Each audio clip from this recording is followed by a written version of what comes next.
Hello friends. क्या आपको पता है कि आपकी लाइफ में सब जो आपको चाहिए वो मैनिफेस्ट क्यों नहीं हो रहा है? कौन सी वो लिमिट है जिसके कारण आपकी लाइफ में आपकी इच्छाएं पूरी नहीं हो रही है या आपकी इच्छा के अनुसार आपकी लाइफ नहीं है?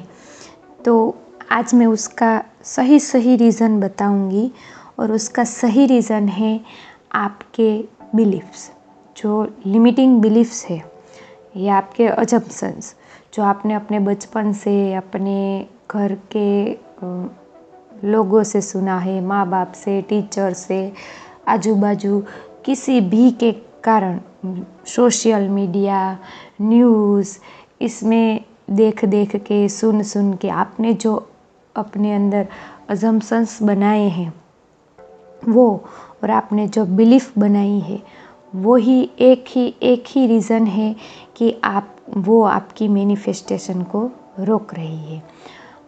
कैसे? मैं आपको अपनी ही लाइफ का एक एग्जांपल दूंगी। देखो, हर कोई बोलता है कि गवर्नमेंट जॉब लेना आसान नहीं है, बहुत ही मुश्किल से गवर्नमेंट जॉब मिलती है, या फिर इतनी सीट्स ही नहीं होती कि हमारी बारी भी आए, या फिर कुछ ऐसे ब्रिलियंट स्टूडेंट होते हैं उनकी ही बारी आती है, सबकी बारी नहीं आती है। ये सभी हमने सुना है, इसलिए ये हमारी बिलीफ बन गई है। हमने ये सोच लिया है, अपने सबकॉन्शियस माइंड में डाल दिया है। अब इच्छा बहुत ही है गवर्नमेंट जॉब करने की, मगर आ नहीं रही है। हर एक कोशिश कर रहे हैं फिर भी नहीं मिल रही है। आपको पता है फ्रेंड्स, मुझे 2 बार गवर्नमेंट टीचर की जॉब मिली है, 1 बार नहीं 2 बार। क्योंकि मैं कभी न्यूज़ देखती ही नहीं थी, मुझे ऐसा कुछ पता ही नहीं था कि गवर्नमेंट जॉब मिलना बहुत ही मुश्किल है। और मैंने जब बीएड किया था, मैं सिर्फ बीएड थी, मेन सब्जेक्ट मेरा इंग्लिश था। उस समय तो ऐसा था कि हाई स्कूल की कोई भर्ती ही नहीं हो रही थी। फिर भी मेरे अंदर मैं छोटे बच्चों को, एक बाजू के गांव में एक स्कूल थी, वहाँ 9 और 10th वाले बच्चों को इंग्लिश पढ़ाने जाती थी। तो मेरे अंदर एक फीलिंग थी टीचर वाली। तो मैंने कभी नहीं सोचा था कि मैंने बीएड किया है तो मैं टीचर नहीं बन सकूंगी, इसकी तो भर्ती ही नहीं होती, इसकी तो जगह ही नहीं है कहीं। फिर भी उस फीलिंग में हर रोज़ जीती थी। और गुजरात गवर्नमेंट ने ऐसा सोचा कि जिस इंग्लिश मेन सब्जेक्ट वालों की लैंग्वेज टीचर की तरफ, लैंग्वेज टीचर की पोस्ट पे 6 to 8 स्टैंडर्ड में भर्ती की जाए। और मैंने उसमें फॉर्म फिलअप किया और मेरी बारी आई कच्छ ज़िले में।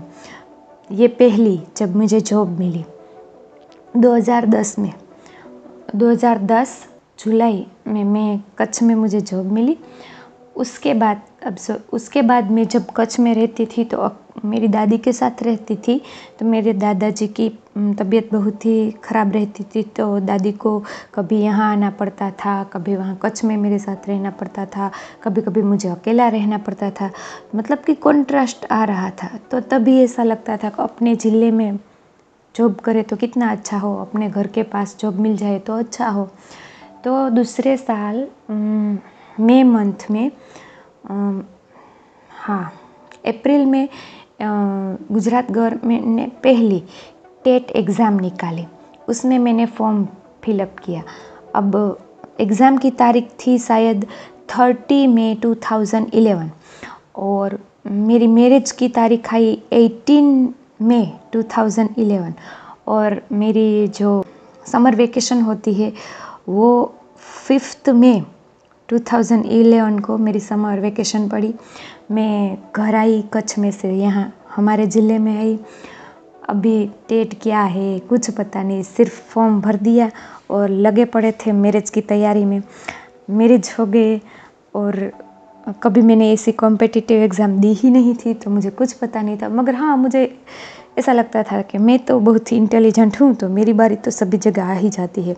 और दूसरा, मेरे हस्बैंड उनके नीचे लड़कों को तैयार करते थे। ये खुद गवर्नमेंट जॉब कर रहे हैं, रेंज फॉरेस्ट ऑफिसर हैं, तो अपने नीचे से लड़कों को तैयार करते थे जो गवर्नमेंट जॉब में लग सके। तो उनको काफ़ी सारा एक्सपीरियंस था कि इस तरह की एग्ज़ाम कैसी होती है। पहली ही हमारी यहाँ गुजरात सरकार की ये पहली ही एग्ज़ाम थी, फिर भी उन्होंने अगले कुछ दूसरी एग्ज़ाम के जो पेपर्स होते हैं उनको सोल्व करके उन्होंने मुझे दे दिए। अब मैंने तैयारी कब से की, 18 मई को मेरे मैरिज हुए, उसके 2 दिन के बाद मैं अपने पियर गई, फिर 2 दिन पियर रहकर वापस आई और मैंने पढ़ना शुरू किया। उन्होंने जो जो पेपर दिए थे वो मैं सॉल्व करती थी, वो हर रोज़ रात को और दोपहर को मुझे पूछ लेते थे क्वेश्चंस के आंसर।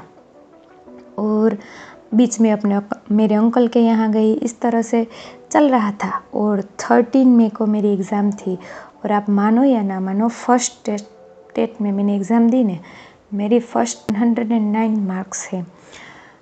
मतलब मैंने तो ऐसी कोई तैयारी की ही नहीं थी और मैं इतनी इंटेलिजेंट हूँ भी नहीं, मगर मेरी हमेशा से ये अजम्पशन है, मेरी ऐसी बिलीफ है कि गवर्नमेंट जॉब तो सबको मिल जाती है, गवर्नमेंट जॉब में क्या है।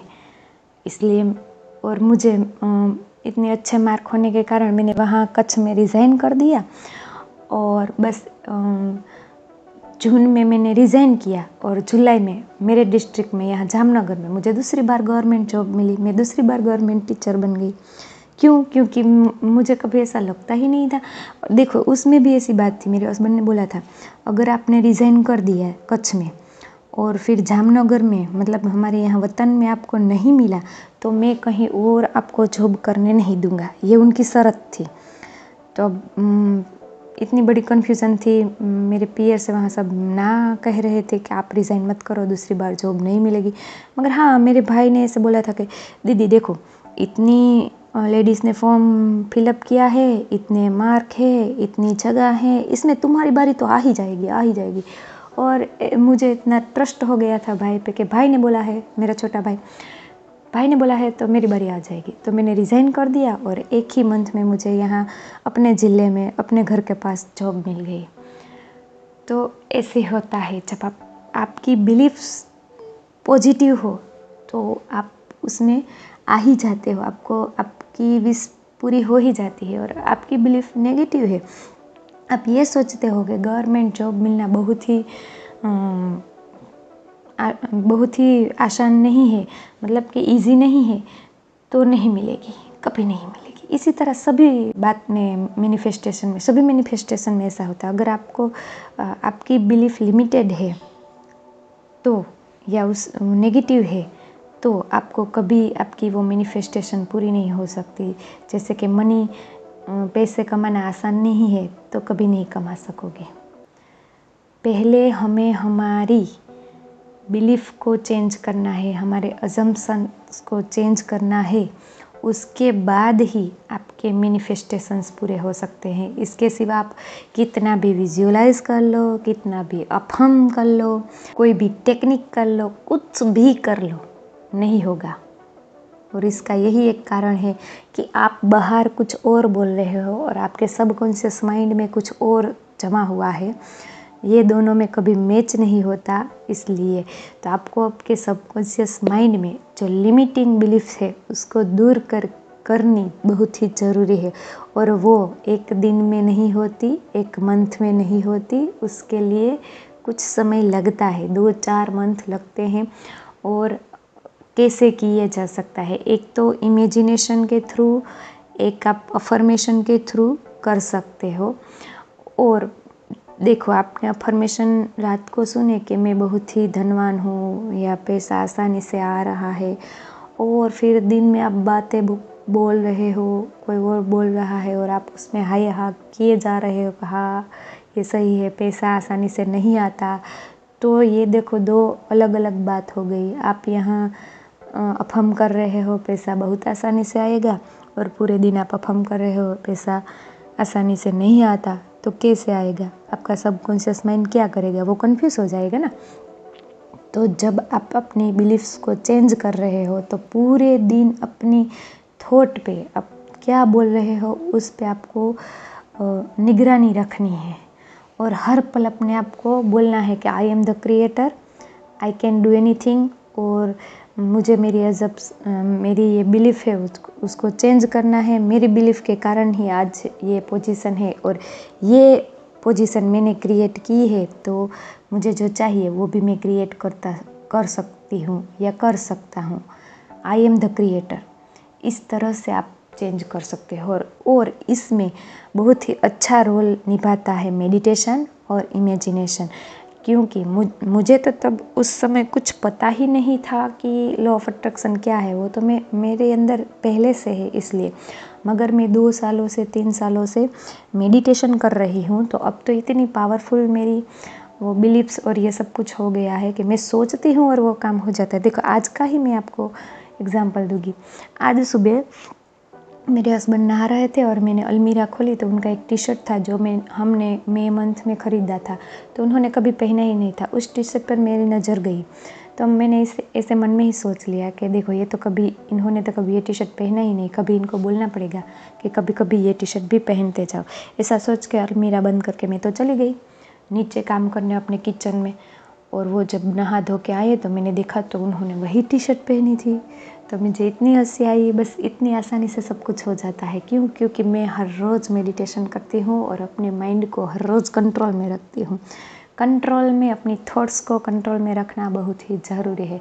और आपको अगर ये सीखना है, और मेडिटेशन कितने प्रकार के होते हैं, क्या क्या होते हैं, क्या उनके लाभ होते हैं, इमेजिनेशन कैसे करते हैं, अपनी 5 सेंसेस का उपयोग करके आप इमेजिनेशन किस तरह से कर सकते हैं, ये सब कुछ अगर आपको सीखना है और मेरा इतने सालों का एक्सपीरियंस आपको सुनना है, तो मेरा वेबिनार है 28 अगस्त को रात को 8 बजे। आ जाइए वेबिनार में और सुनिए किस तरह से हमारी लाइफ में हम जो चाहते हैं वो ला सकते हैं, किस तरह से अपनी इमेजिनेशन को हम स्ट्रॉन्ग कर सकते हैं, किस तरह से मेडिटेशन के जब आप ऐसे मैंने मेडिटेशन में बहुत सारा रिसर्च किया है, मतलब कि इतने लोगों के एक्सपीरियंस सुने हैं, देखे हैं, पढ़े हैं, बुक इतनी पढ़ी है उसके थ्रू। तो इसके लिए मुझे इतना मेडिटेशन पर ट्रस्ट है कि मेडिटेशन मुझे करना ही करना है, मेडिटेशन से ही सब कुछ होता है, इतना मेरा ज़्यादा ट्रस्ट है। अगर यही बातें आप मेरे पास से सुनोगे तो आपको भी ट्रस्ट हो जाएगा कि यस, ये सब कुछ हो सकता है अगर हम हर रोज़ आप हर रोज़ मेडिटेशन नहीं कर सकते, क्योंकि आपको पता नहीं है कि मेडिटेशन के कारण क्या हो सकता है। तो यही सब आपको अगर सुनना है और किस तरह से करते हैं ये सीखना है, आइए मेरे वेबिनार में ज्वाइन कीजिए वेबिनार। एंड मुझे पता है कि आपको मेरी ये वीडियो बहुत ही अच्छी लगी होगी, और अगर अच्छी लगी हो तो प्लीज़ फ्रेंड्स लाइक कीजिए, शेयर कीजिए और सब्सक्राइब कीजिए। Thank you.